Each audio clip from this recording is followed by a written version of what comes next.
I'm going to transition in slowly for the floor to participate directly, but I just have got two cluster questions left. One is for Dr. Cho.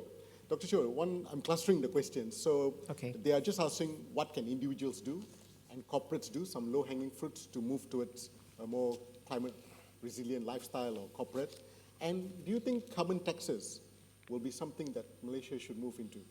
Yeah. And this is a point I raised in my presentation, which I think that carbon pricing is critical. Right. And we bring in effective carbon pricing through a carbon tax. Right. Now, you can't introduce a killer tax at that rate initially. You have to build it up. Right. And so we do in our SKY scenario. The point I was making in my presentation was other forms of taxation will yield decreasing revenue, like your fuel excise duty.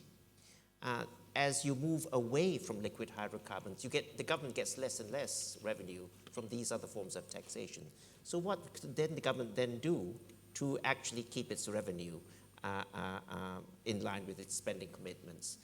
Unless the government is unusual in saying in future I will need less income than today, it has to look at other forms of taxation, and carbon pricing would be a very good way of actually bringing in consumer demand in line with these uncosted costs, these elements that we don't figure out, we don't price into our both producer and consumer mindsets. Right.